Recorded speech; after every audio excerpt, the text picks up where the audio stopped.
Pues nada, vamos a esperar a que tomen asiento los últimos espectadores. Bueno, creo que ya sabéis para qué estáis aquí. Vais a ver una obra maestra. Bueno, un cortometraje que preparamos hace ya 8 añitos, que nos ha dado muchas alegrías, y esta vez estoy aquí junto con mi amigo Josu, que aparte ha sido el co-guionista, productor y director de fotografía de Amancio, Vampiro de Pueblo. Él también, como lo hemos preparado todo a medias, todo este corto, se ha acercado hasta aquí desde Bilbao, porque bueno, él está bastante liado con rodajes y tal, pero ha hecho un hueco para venir aquí y presentároslo. Aparte él os puede hablar más de todo el aspecto técnico y de cómo se generó toda esta historia, ¿vale? Yo simplemente os voy, bueno, ahora después de que él haga sus comentarios, os voy a dar un par de detallitos en los que quiero que os fijéis cuando veáis el corto, porque creo que bueno, merece la pena. Y nada, sin más preámbulos, os dejo con él, un segundito, que termine de entrar la gente, adelante. Y hola, ¿qué tal? Y después os comentamos cómo va a ser lo de la novela, ¿vale? Que es la segunda parte. Bueno, pues os dejo con Josu, Ortiz, Javier.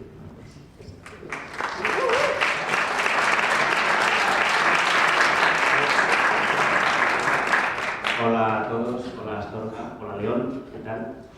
Y muy feliz de estar aquí. Ya han pasado 8 años desde que hicimos este proyecto. Alejo y yo estudiamos juntos cine en Madrid hace ya 22 años o una cosa así.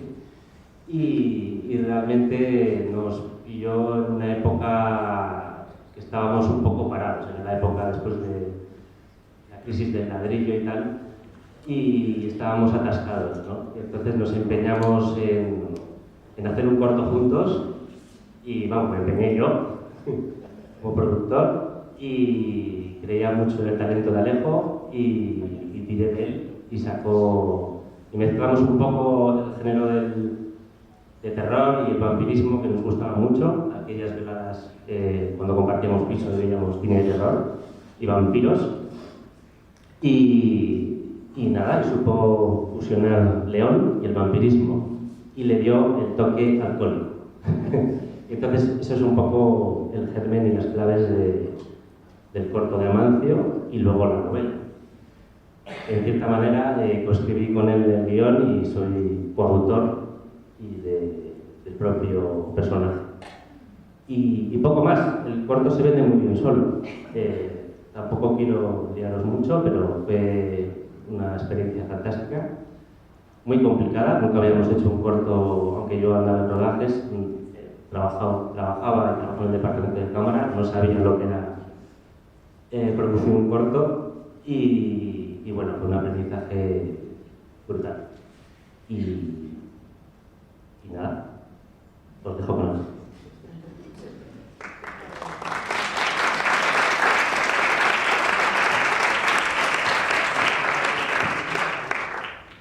Bueno, lo último que se me había olvidado comentaros, y quizá lo más fundamental, que bueno, es que este corto está rodado en su totalidad aquí en la provincia de León, en la zona del Órbigo. Rodamos en mi pueblo, en Santa Marina del Rey, en Arbellada, y una parte cerca de Villalangos.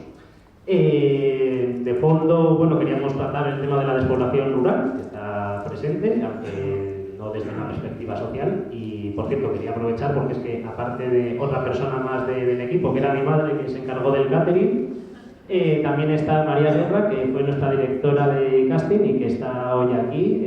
Ahí está. Gracias a ella pues pudimos contar con Felipe Vélez, que es el protagonista, el que interpreta a Amancio, y que la verdad pues nos regaló un vampiro, bueno, yo ahora lo de vosotros a ver qué os parece, pero bueno, muy especial, y sobre todo que también tiene relación con la maragatería en este caso, porque su mujer es de Lucillo. Y bueno, no ha podido venir, pero sé que le hubiera encantado verlo aquí en el cine. Sin más, os voy a dejar ya con el corto, simplemente a ver si lo disfrutáis, al menos la mitad de lo que nosotros sufrimos rodándolo, porque hicimos todo lo que les aconseja Cisco, a excepción de los niños, que no estaban presentes, pero rodamos hasta con un perro, que por supuesto no hace ni puto caso, como debe ser. Y como no parábamos de darle órdenes durante el rodaje, no pudimos aprovechar el sonido directo. Así que como detallito, quiero que os fijéis en los gruñidos del perro porque soy yo. Vale, ahora ya vamos a pagar, ya creo que ha entrado todo el mundo y solo quiero deciros que igual que las películas que ahora están de moda, después de los créditos hay una pequeña escena añadida porque ganamos el Festival de Cine Fantástico y de Terror de Madrid, el Nocturna, y nos dieron como premio pues un descuento de 1.000 euros en alquiler de material cinematográfico. Eso pues no da para rodar prácticamente nada, a excepción de una pequeña pildorita, un pequeño gag que añadimos al final, ¿vale? Así que nada, ya no me enrollo más y luego os cuento la novela, que bueno, el germen fue este corto, lo que pasa es que yo pues lo he hecho todo al revés, primero empecé por el audiovisual y luego la adaptación literaria, ¿vale? Así que nada, os dejo con Amancio, vampiro de pueblo, espero que lo disfrutéis.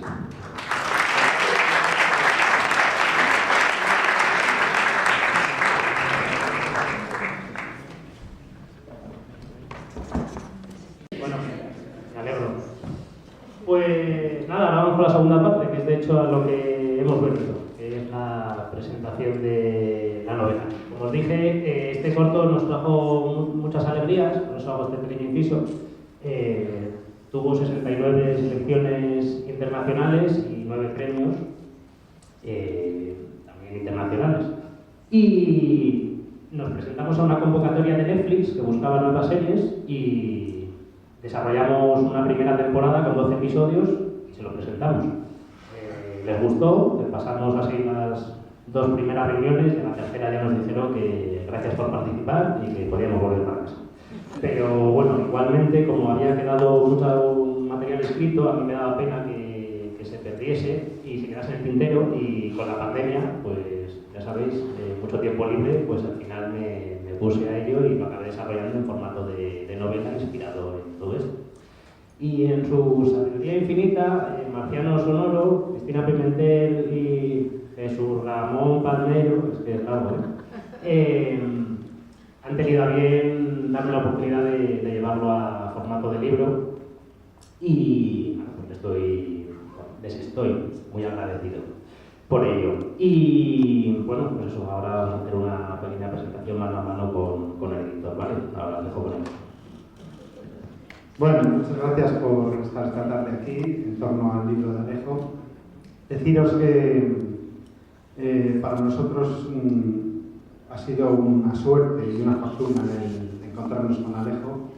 La historia viene de cuando él coge el cine y en León, en la librería Electra, Alicia, que es quien regenta esta librería, me comenta en una ocasión en la que estoy en la librería, dice: tienes que conocer a la persona que ha cogido el cine de Las Conastor, porque es un personaje con el que te vas a llevar muy bien. Y efectivamente, cuando ya vine la primera vez al cine y conocí a Alejo, el flechazo fue instantáneo.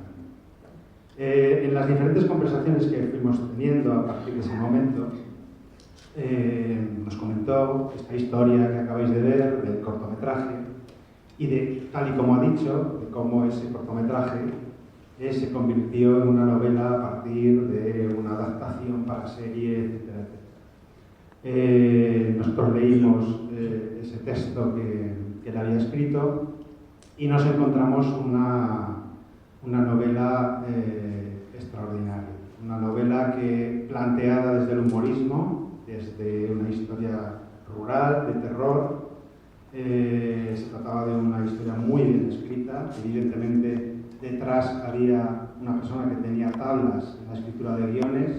Al haber escrito un guión para una serie, todos los elementos literarios que tienen que ver con el ritmo, con la intensidad, con las diferentes escenas, estaba muy bien resuelto, está muy bien resuelto. Y nos dimos cuenta de que era una novela que además además de esa parte de humor y esa parte de elementos vampíricos, pues tenía un trasfondo importante, una reflexión desde el humor, pero también desde una mirada rigurosa del mundo rural, de la despoblación. Todo eso estaba detrás de esa historia divertida. Detrás de esa novela en la que no pierdes la sonrisa en ningún momento. Estás avanzando por el texto y estás esbozando siempre una sonrisa por la identificación que el lector tiene con las diferentes escenas, con las diferentes situaciones y sobre todo con el contexto de la zona del río Órbigo, la zona de todos estos pueblos que aparecen en la novela, que nos va a explicar Alejo. Entonces, bueno, pues la aventura fue, vamos a convertirla en una novela que esté en las librerías y vamos a darle esa oportunidad de que la gente la pueda leer y pueda disfrutar tanto como disfrutamos nosotros. Vamos a plantear un ten con ten. Y bueno, yo la primera pregunta que le plantearía es ¿qué te hace finalmente convertir ese guión, convertirlo en una novela? ¿Por qué das ese salto? Porque evidentemente desde el punto de vista literario la estructura de un guión no tiene nada que ver con una novela, pero tú aquí adaptas ese material que ya has escrito. Cuéntanos un poco. Pues bueno, a mí la verdad es que siempre había querido escribir una novela, había tenido varios amagos, pero se habían quedado en abortos de novela y me apetecía rematarlo. Entonces, además, pues bueno, coincidió eso, una época en la que yo ya estaba un poco desvinculado del cine, a la vez, eso era la pandemia, a la vez, bueno, tengo que decirlo, mi madre tenía un cáncer, entonces a mí me apetecía escribirlo y acabarlo lo más rápido posible, lo que fuera, es que ya lo pudiera leer y pudiera disfrutar. Y sobre todo me apetecía, como hicimos con el personaje, ambientarlo y anclarlo en un sitio específico reconocible, pero que exista, que lo reconozca por el nombre. No tengo nada contra Clarín, pero a mí lo de Vetusta no me gusta. A mí me gusta que sea un sitio concreto. Y es lo que creo que es un acierto por parte de los anglosajones, ¿no? Que todos acabamos uniendo personajes literarios a espacios concretos, ¿no? Sherlock Holmes, pues al final es de Londres.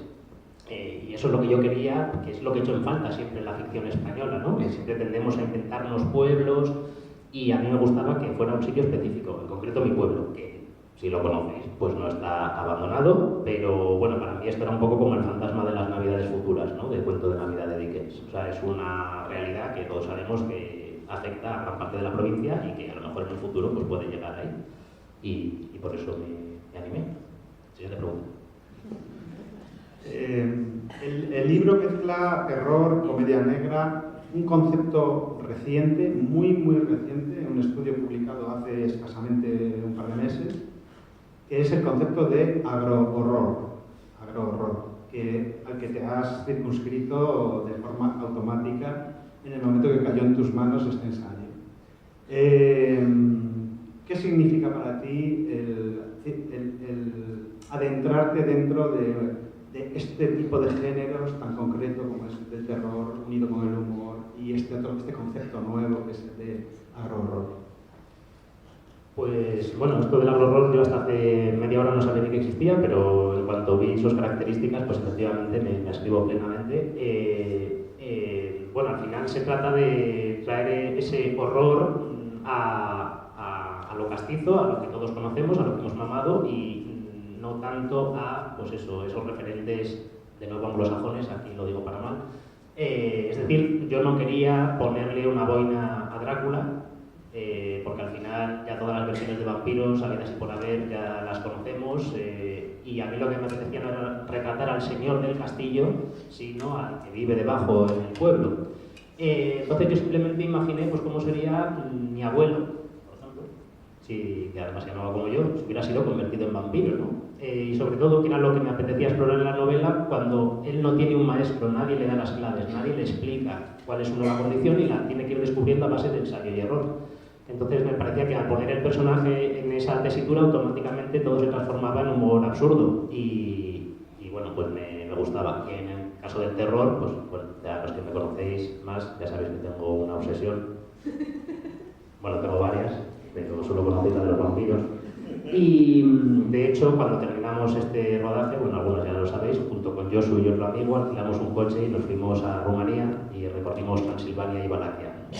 Y por supuesto llevamos el Blu-ray de Amancio a la tumba de Vlad Tepes, el personaje histórico que dio origen a Drácula, para que nos la bendijese. A la vista está que nos escuchó y nos funcionó. Ahora a lo mejor tengo que ir a la de Stoker. Bueno, no sé si ya me estoy yendo por las ramas, creo que he respondido a tu pregunta, ¿no? Gracias. Sí, prácticamente me has respondido a la siguiente pregunta. Una de las fortunas de tener a Alejo aquí en el cine fue que un grupo de astorganos nos unimos para montar un cineclub. Dado que de repente un loco extraordinario había decidido volver a abrir el cine, que parecía que se había cerrado de forma definitiva. En ese cineclub hemos descubierto al Alejo cinéfilo, al Alejo con sus gustos, que todos los que estamos en el cineclub sabemos que son gustos bastante frikis, pero cinéfilos al fin y al cabo. Durante todo este tiempo en el que hemos trabajado en la novela, he tenido la fortuna, la suerte de conocer los espacios íntimos de Alejo, es decir, el lugar en el que escribe, su biblioteca, etc.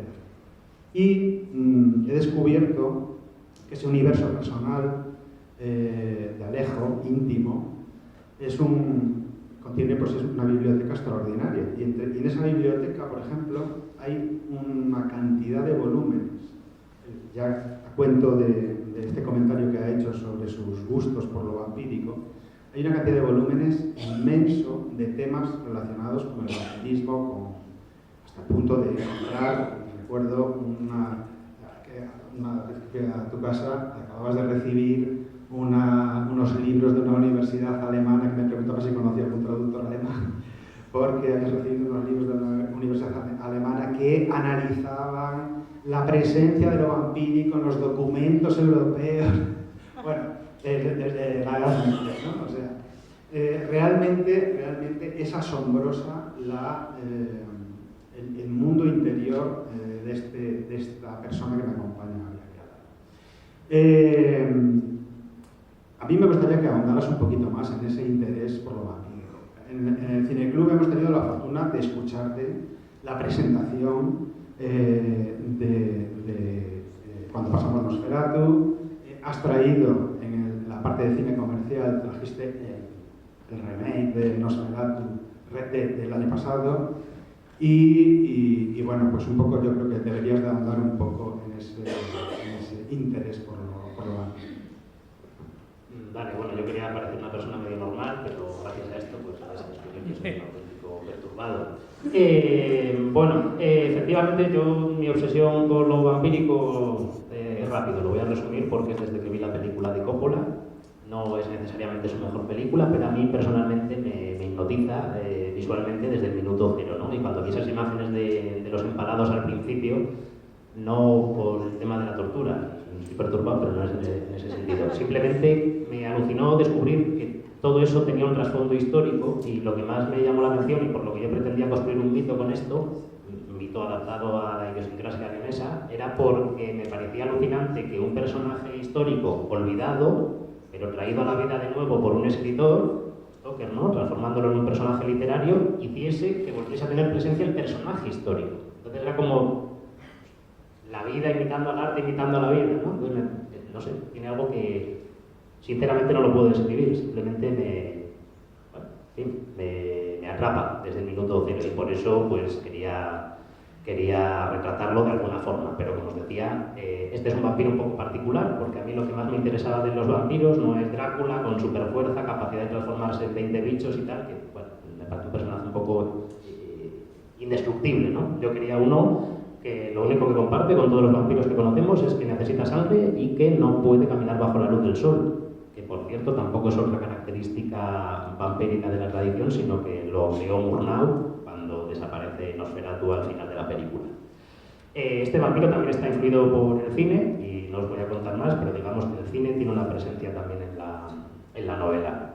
A mí me interesaba ese concepto del vampiro eslavo, de la gente a la que le daba miedo que sus propios familiares pudiesen regresar de nuevo por la noche a chuparles la sangre, ¿no? Sin necesidad de superfuerza vital. Esa idea me parecía horrorosa, pero a la vez muy atractiva, y por eso me decidí por este personaje. A mí me encanta cuando un autor me interesa descubrir sus referentes. En tu caso, tienes referentes literarios y también referentes cinematográficos, al margen de los elementos vampíricos. Háblanos de esos referentes.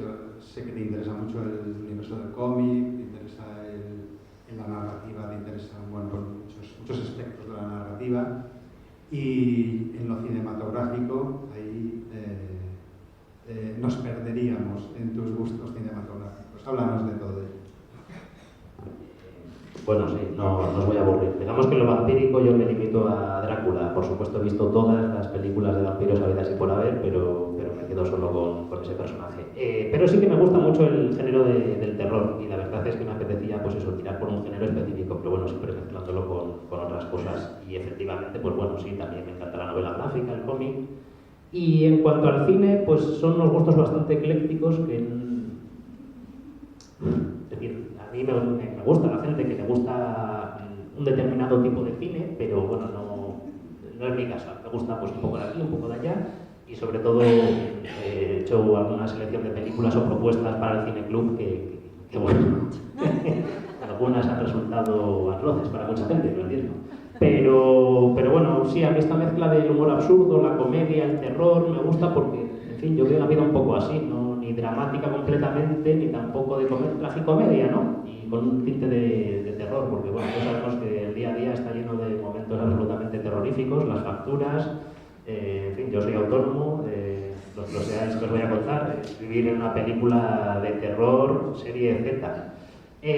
Pero llevado ya al mundo de lo literario, sí que es verdad que me gustaban todos los personajes vampíricos previos a Stoker, ¿no? Que fue como el que creó el estándar, pero bueno, Carmila, ¿no? Que es la primera vampira lesbiana, de hecho, o sea, anticipando muchas cosas de la Femme Fatale y que llegarían al cine de Hollywood en los años 30, de J.R. Le Fanu, ¿no? Sí, porque el otro es J.R.R. Tolkien, este J.R. Le Fanu. Y bueno, y también del género español, o sea, de literatura española dedicada al terror, pero eso la verdad es que hay, dando pardo pasante algunos escritores más, hay poquitas cosas donde rascar en ese género. Si te gusta en España está un poco más limitado. Reconozco que ahí sí siento cierta creencia una vez más por los anglosajones. Antes hablaba del trasfondo que hay en la novela y la reflexión que subyace a lo largo de toda la lectura en torno al mundo rural, en torno al abandono en los pueblos. ¿Cómo este tema hace mella en ti para que esté libro, para que esté en la película? Bueno, pues porque la verdad en la provincia de León, si te vas a determinadas zonas, ¿no? Hacia el norte, hacia el este, pero sobre todo la montaña en general, pues lo ves, ¿no? Como los pueblos están prácticamente abandonados. Bueno, muchos quedan dos vecinos y no se hablan, porque se caen mal, ¿no? Eso también es algo especial de los leoneses. Pero bueno, me llamaba la atención porque nunca veía el pueblo, lo rural, más que en una presencia, o bien desde la comedia, ¿no? Para reírse de ellos, o bien desde el drama, tipo Asbestas, ¿no? Pero yo quería que hubiese algo en el mundo rural que fuese atractivo, que fuese chulo, que molase, vamos. Así que por eso me decidí por esto, y efectivamente porque me da pena, ¿no? Ver como todos estos pueblos y toda esa vida y toda esa riqueza cultural pues va desapareciendo, ¿no? En detrimento de las ciudades. Vamos a afrontar ahora un poquito el proceso creativo. El proceso creativo, en este caso, tú das un salto, realmente es un salto tremendo, pasar de un proceso como es el de la película, donde, por ejemplo, la elaboración creativa de la película, que es la escritura de guión, la haces con Josu, luego la parte de dirección, que haces tú solo, pero que la haces con un equipo en la que había 30 personas en torno a todo el rodaje. ¿Cómo pasas de trabajar en colectivo al trabajo solitario, ¿no? Al trabajo del escritor, al trabajo meticuloso del día a día? ¿Ese salto qué supone para ti? Pues tengo que decirte que fue un alivio absoluto trabajar solo, porque evidentemente me encanta trabajar con gente y te aporta muchas cosas, pero sí que es verdad que a nivel creativo la literatura pues te brinda el control absoluto, ¿no? Entre otras cosas porque no tienes que estar pendiente, claro, cuando tú escribes un guión, eso hay que llevarlo a escena. Entonces, cada cosa que escribes, en el fondo estás pensando cuánto va a costar, si lo puedes hacer o no, técnicamente si lo puedes llevar a cabo o no. Entonces, la verdad, yo he disfrutado mucho más esto porque no me planteaba nada, ¿no? Puedes escribir pues lo que se te ocurra y no estás condicionado por realmente tener que materializarlo, que es el problema en una película. Al final, una película es una serie de cesiones que vas haciendo, también llevado en la con Orson Welles, que siempre dijo que nunca hagas cesiones porque te arrepentirás de ellas, y efectivamente me arrepentí de todas y cada una, pero era la única forma de llevarlo adelante, porque bueno, este corto que visteis es muy chiquitín, pero hay día, hay noche, interior, exterior, perros, y los tipos no nos faltaron los niños, o sea que es muy complicado y llevarlo a término pues es un pequeño milagro. Así que sí, me quedo con la mesa, el lápiz y el trabajo solitario.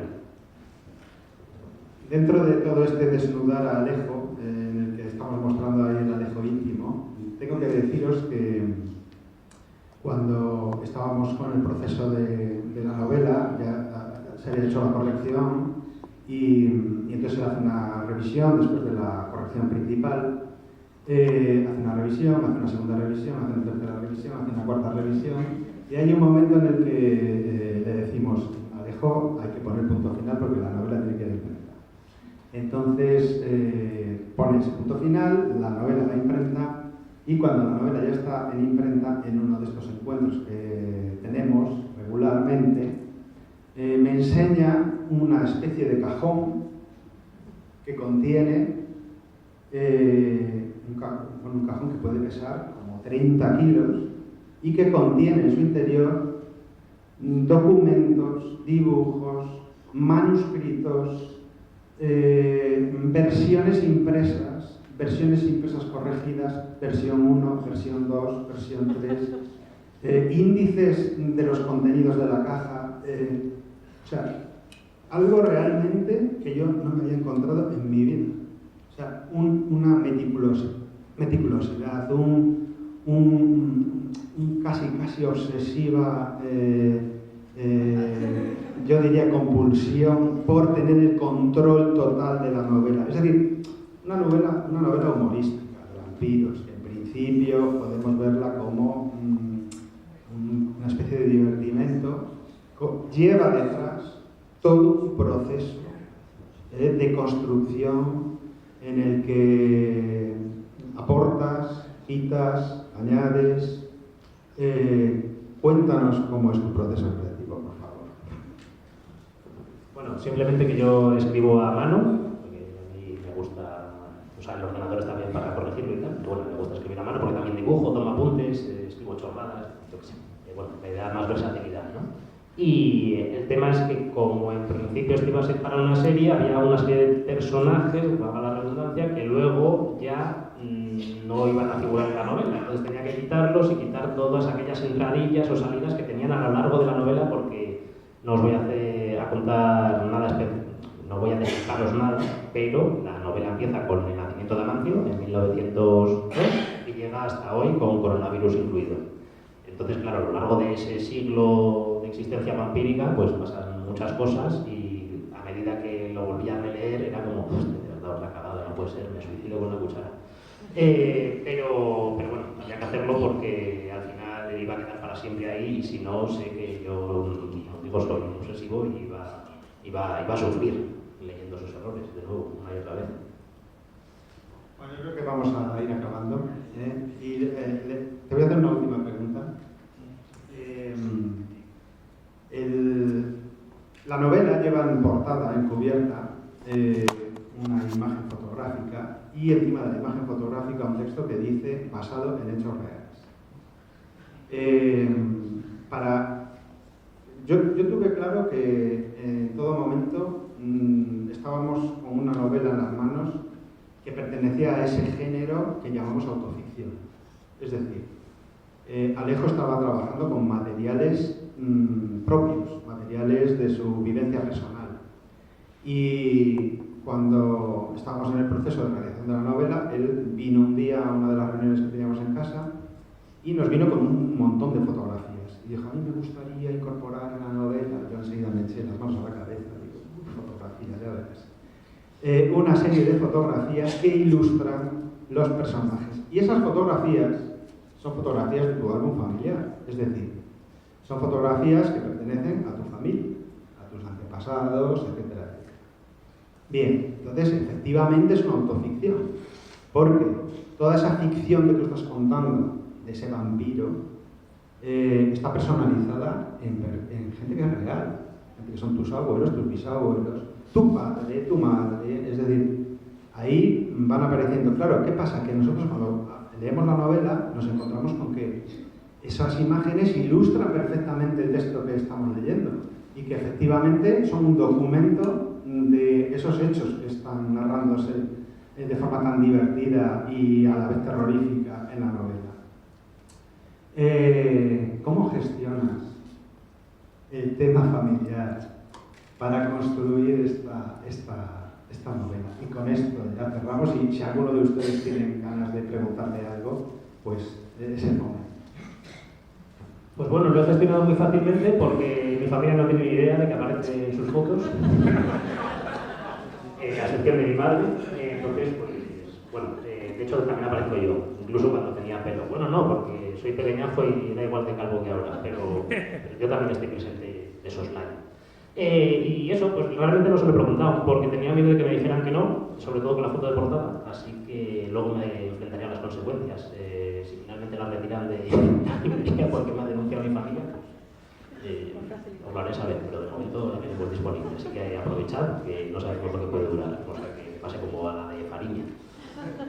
Y nada, con esto ya nos doy más la turra, que lo bueno sí debe que es bueno. ¿Hay alguien que quiera preguntar algo? No, ¿verdad? Porque además ahora tenemos chorizo y vino. ¿Ah, sí? Vale, vale. Yo quiero saber, bueno, me han acabado de su corto y aún no he leído la novela. Y si tienes algún proyecto para escribir o algún corto. Sí, estoy trabajando en mi siguiente atentado contra el mundo de la literatura. Y es la historia de un hombre lobo que lleva un cine.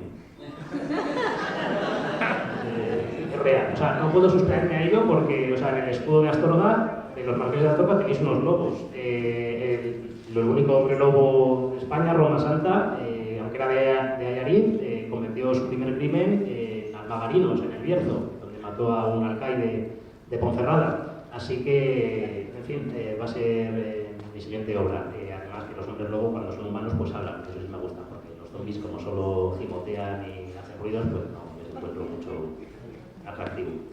Así que nada, chicos, ahora mientras la gente quiera hacerse con la novela, pues pondremos un poquito de Pisco Labis vampírico para que no os aburráis y nada, espero que si os hacéis con ella os guste. Y si no es así, me conocéis, podéis quejaros de...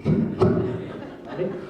Bueno, pues nada, muchísimas gracias y espero que os hagáis con ella, que es triste de pedir, pero más triste de robar. ¿Vale? Venga, muchas gracias.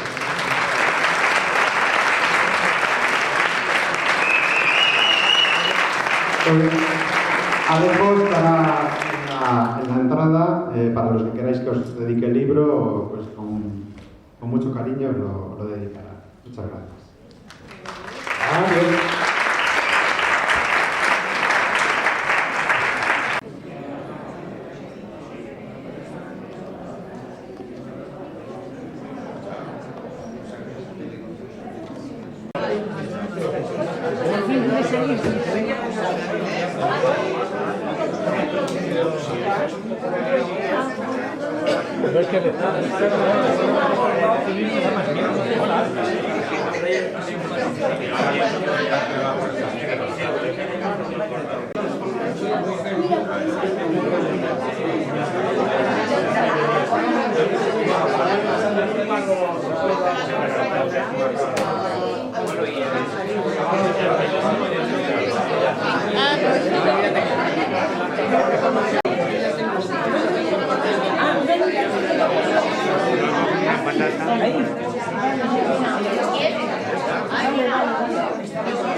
Sí.